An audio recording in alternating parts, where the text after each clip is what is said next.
You're listening to the Voice of Russia in London. I'm Vivienne Nunis, and today my guests and I are discussing the changes being made to the NHS.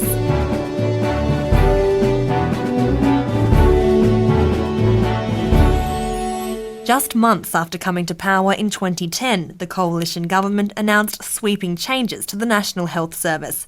Though there had been no word of the plan in the election campaign, the government said structural reforms were necessary if the health service was going to cope with a population that was growing and ageing fast. The reforms aimed to cut NHS administrative costs by a third, while increasing competition from private providers.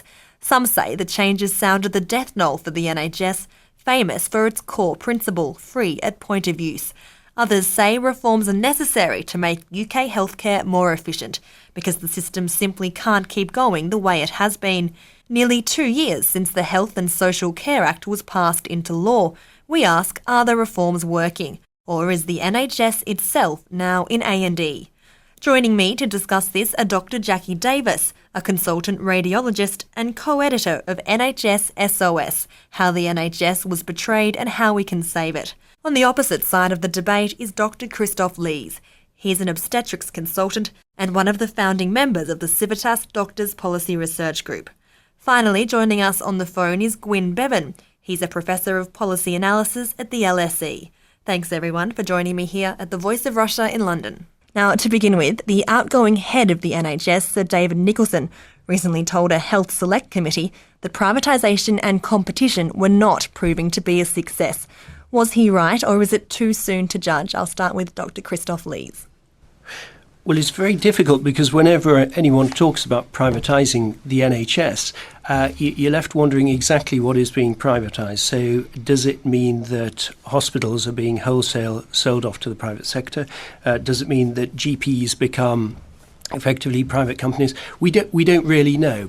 And the way that privatisation has tended to work over the last 10 years is probably not the right way of using the private sector. So NHS funds have been used up to have patients treated in the private sector. Now, that's not a bad thing if you desperately in need of capacity for certain types of extra operation or treatment, but it is a bad thing with long-term planning because it means that you do deplete capacity in the NHS and you are tending to send the patients with the more simple categories and easy to deal with problems to the private sector. So that is what privatisation, that's really what it's tended to mean in the NHS over the last 10 years. I'm an NHS consultant, and by far the majority of my work is in the NHS, so I have an absolute vested interest in the NHS working well. But I think that because we have this mindset about the word privatisation being bad, what we forget is that very many countries in Europe have extremely high quality, largely public health systems where significant amounts of healthcare is performed in the private sector. I will come back to that a little bit later on, but first I just want to get an initial response to the first question, and that is, are these reforms that we're seeing just starting to take place now working? So I'll go to Dr. Jackie Davis for now. No, they're really, the wheels are coming off very quickly with these so-called reforms. It is privatisation, of course, by every definition, including the World Health Organization, when public services are delivered increasingly by private companies. We're seeing people like Virgin and Serco winning these great big contracts, and in fact 22 out of the last 24 big contracts that were awarded went to the private sector. All this talk about it going to third sector social enterprises is of course nonsense, because they can't afford to bid for these things. So it is privatisation. And David Nicholson himself had to stand up and say it's really destroying the heart of the NHS, because the whole principle of healthcare is for people to combine and work together for the good of the patients. And what you've got now is a field day for competition lawyers as hospitals start to quarrel with each other about who's going to deliver services. You can't plan what's going on. And we heard recently, after David Nicholson stood up and said this, that cancer services are now being impeded because hospitals are squabbling over who's going to give them, because patients mean money. And that is absolutely the wrong direction for the NHS. My colleague mentioned European countries who, of course, spend much more than we do on healthcare, and that always has to be considered when people talk about how good European systems are. Is it too late? That's a very, very good question, and one that we really need to spend a bit of time on, because a lot of people think it is and it isn't. There are some very basic things that can happen now that will rescue. There's a big chunk of the NHS still to defend, and we must do that, but some things have to happen quickly. Professor Vivienne, what's your view of the past sort of year and a half and the changes that have been put in place so far? Are they working? Well, I think I'm not in touch with the way things are happening now, the way that your two speakers are in the studio. But what I do know is, looking back over the evidence of provider competition, and we've been trying that for a very long time in different models in the English NHS, and the evidence is there's very little evidence that it works. And one of the big problems that we've had is the so-called purchasers or commissioners have never worked well, effectively. I mean, studies consistently find that. And one of the things that causes us all so much grief, which is what you alluded to in your introduction, is one of the reasons they don't work very well is they keep on being reorganised. And the coalition government promised in its programme for government there would be no more top-down reorganisations of the NHS. And David Nicholson actually described the one that's happened as so big you'd see it from space. So I think that there are real worries here over the capacity of the purchasers to actually manage competition choose between providers. And the sort of issues that we face in terms of an ageing population with resource constraints is that what you want to focus on is not so much competition between providers, but developing integrated care across organisations. And the nature of market competition between providers sort of gets in the way of doing that.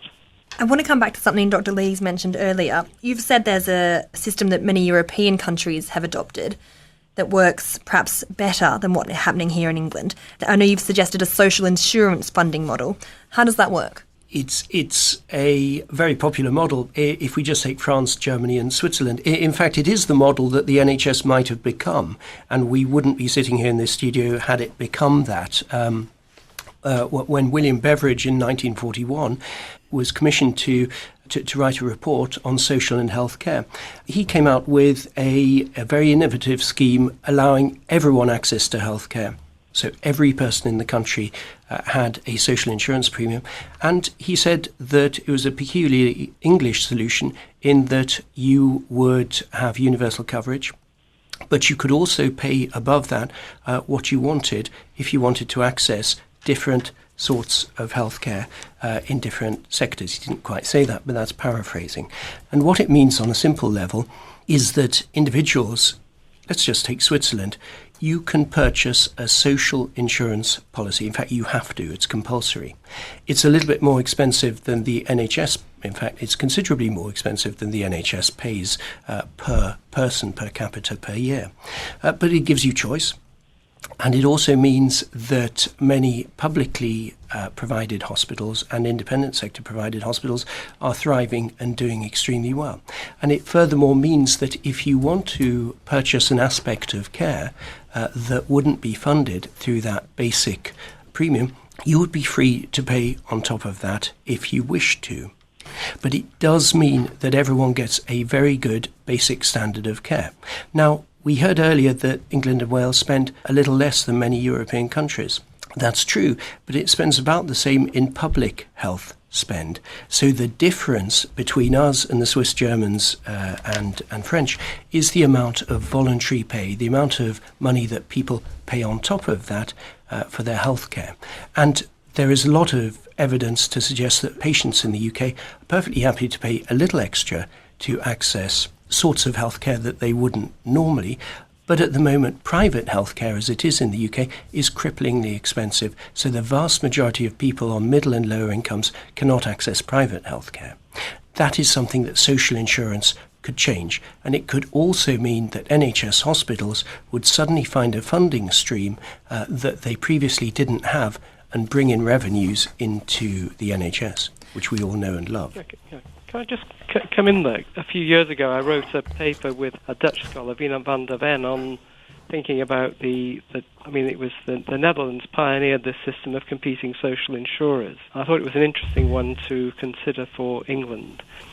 But I know that in the Netherlands at the moment they are troubled about that system because of the escalation in costs of healthcare. So it featured in a recent election there. And I was at a conference in New England about a month ago, and people from Switzerland were saying that the Swiss system is now an issue in their elections as to whether they will continue to do that because they're troubled about the way it works. So I think it's a very interesting idea, but it has two things about it. One is it has very serious regulatory problems, and the other is that in the Netherlands, it took them 20 years to introduce this. It's a very complex system to get in place with regulatory bodies, and what troubles me about England is the capacity in which we keep on reorganising what we do. So I'm not sure we'd ever have the stability we'd need to get the system to work, and even where they have implemented it, it's obviously experiencing problems at the moment.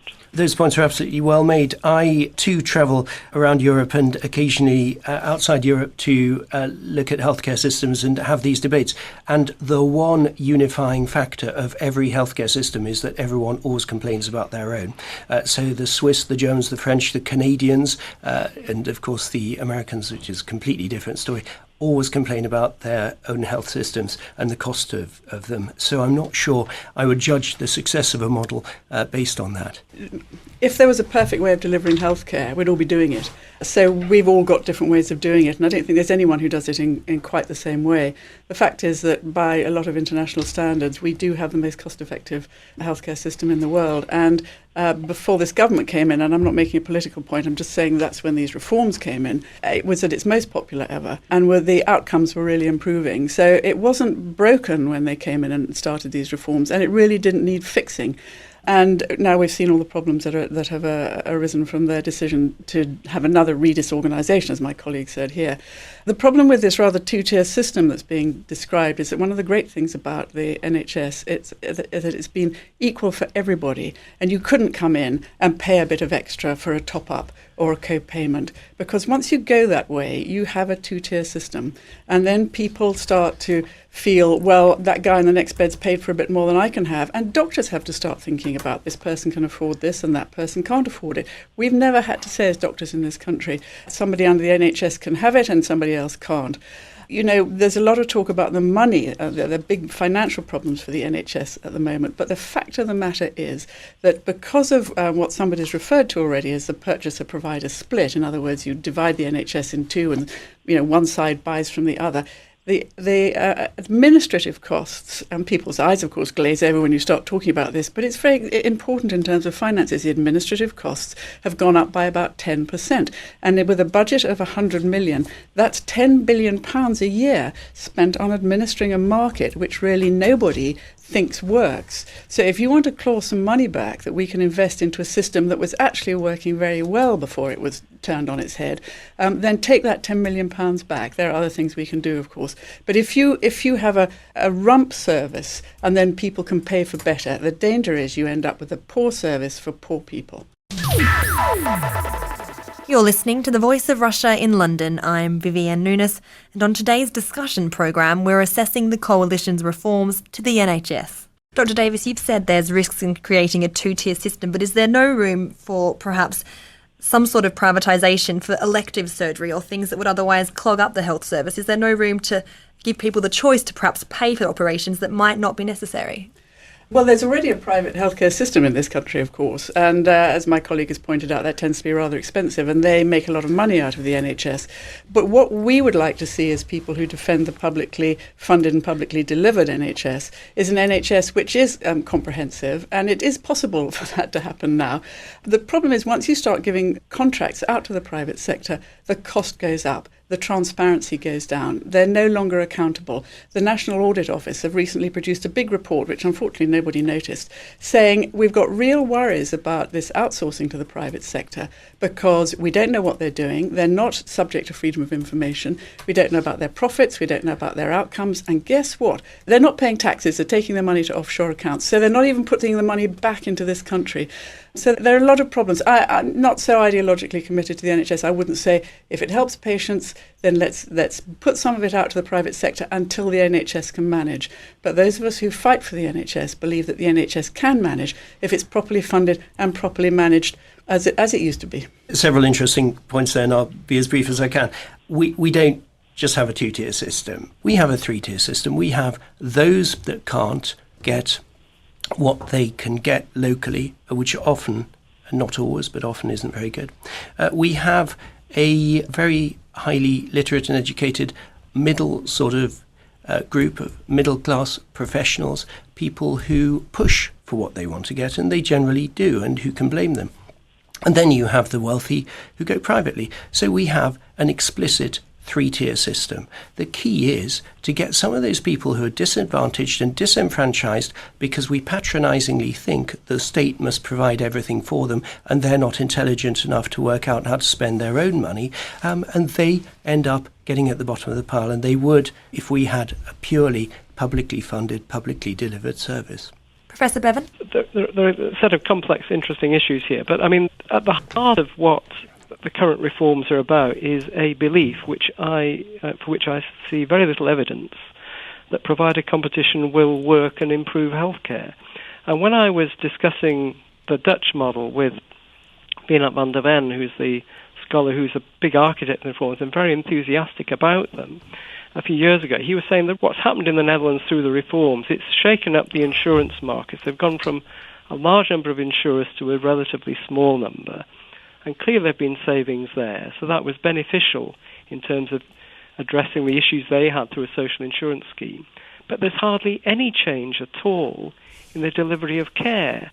And we're back into this fundamental difficulty about the extent to which the contracting system works and the purchasers can actually improve healthcare. And the big issue that they had in the Netherlands, which we all have, there's a lack of data to compare quality of hospitals. And what Vivienne was saying is that the people who choose between insurers will be deeply troubled if an insurer switched to contract because they would think they're doing it purely on grounds of cost, not on quality. And so until we actually have a really good system in which we can compare quality across hospitals so people can trust the choices that are being made, we shouldn't really be moving towards provider competition. And I also think the evidence is in the States, when they put information out, the studies of hospital report cards, patients just don't use this information to move. In New York State, they had a very good system of reporting cardiac surgery mortality rates. And to their astonishment, people kept on going to hospitals with very high mortality rates. So I think there's a fundamental, at the moment, the case for provider competition is extremely weak, and that's at the heart of these reforms. And I don't see evidence from either the Netherlands or the States as suggesting this is an effective way of improving healthcare in England. Well, there's a lot of truth in that, and certainly the model of bringing the private sector into the NHS or into Britain's healthcare has not been a tremendous success, and it's not a mechanism that one would choose. It was very obvious that we were going to end up in this position, but that unfortunately means that we then don't think of more innovative ways of allowing people choice and bringing the private and independent sectors into the whole system.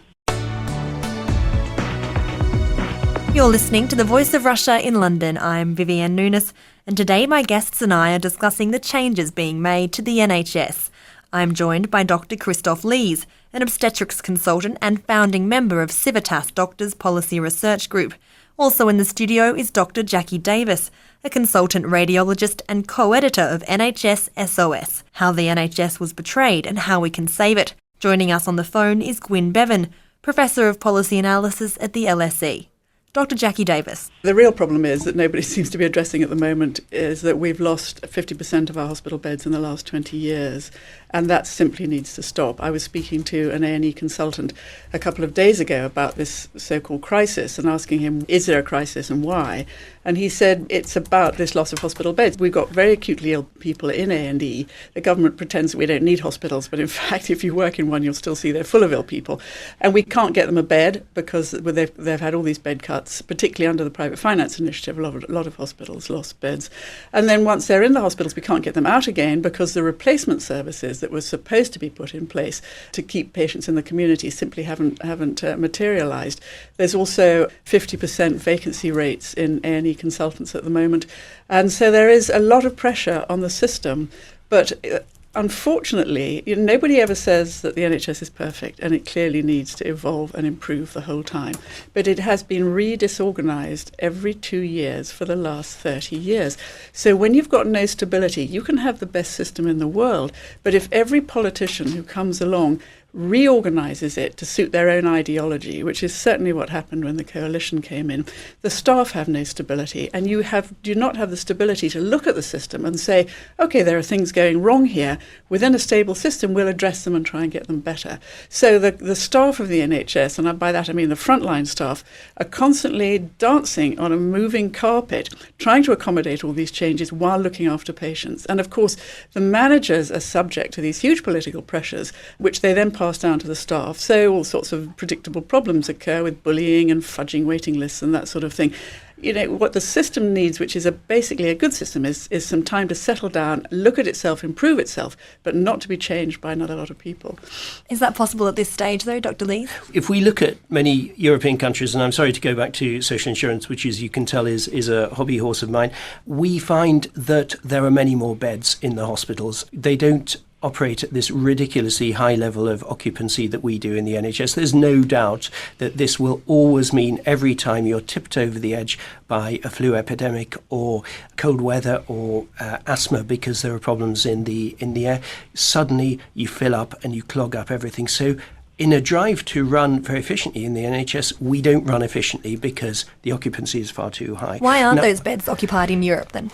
Because they realise that to run a healthcare system, you have to have a certain degree of slack. You simply cannot operate on 98% occupancy. It's the same in neonatal intensive care, it's the same in A&E, same in GP surgeries.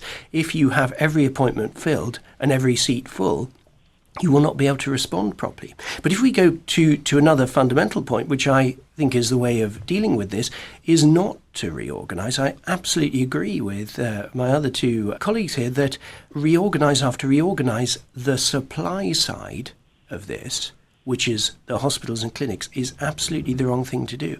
What we have to do is reorganise the demand side, which is the money. And the money will probably run to largely the same paths that it does at the moment, and the large hospitals and the good clinics will continue to be funded very well, but it'll enable marginal changes and marginal choice effects that will improve it for everyone. But if we see a change of government in 2015, aren't we looking down the barrel at yet more reorganisation? Dr. Davis? I think there are a few things that need to happen that could happen very easily when a new government came in. First of all, Labour needs to say now that they will end the market, because that'll send out a signal to the private providers that their time is limited and will, with any luck, would really discourage them from getting involved. They also need to say that they will back Lord Owen's bill, which is a very short bill which asks that the Secretary of State takes back responsibility for delivering a comprehensive health service, because what the coalition very deliberately did was to distance the Secretary of State from looking after the health service. They need to stop cutting beds so that we don't need a huge redisorganisation again. This could be reversed very easily without really much trouble at all, and that message needs to go out to people. We haven't lost the NHS, it's still worth fighting for, and there are some very simple things that can be done to reverse the process. Professor Bevan, did you want to come in there?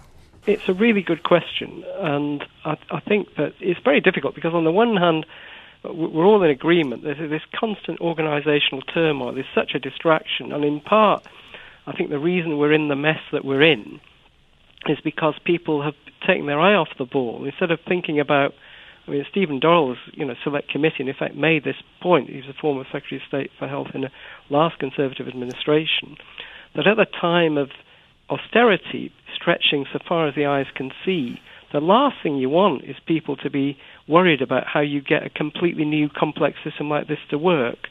So on the one hand, you feel you wouldn't want a reorganisation, but given the system we've got, it just looks to me completely unworkable at the moment. So it's so difficult, but I just don't think the system we've got is is going to work. And I mean, the other issue we haven't really touched on is the massive regulatory problems we have once you move to pluralism and competition between providers. It's much harder to regulate quality of care. The Care Quality Commission has had all sorts of problems in doing that.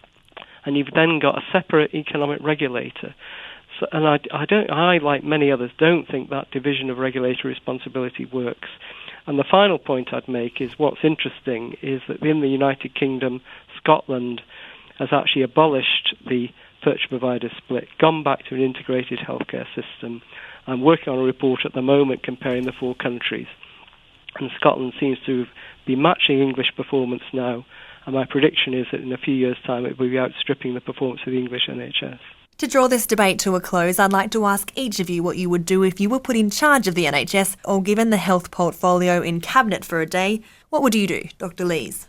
Just one point. Scotland's funding is, of course, very significantly greater than England and Wales's funding, which may help us explain why they are doing much better. No, I would not reorganise the supply side. I would look towards having a model of funding that would accommodate pluralism. So it would mean that everyone had a very good basic standard of care, and others were able to top that up, whether by cash or by insurance, or however they wish to, or with employer contributions. And then suddenly we would bring more money into the whole system, and that will benefit the NHS and the patients that didn't pay extra too. Dr. Davis, if you were Secretary of State for Health? I think the first thing we should remember is that what patients really want, the real patient choice, is good local services. Choice comes very far down the list of what patients want, and it's been used as a Trojan horse to get the private sector in.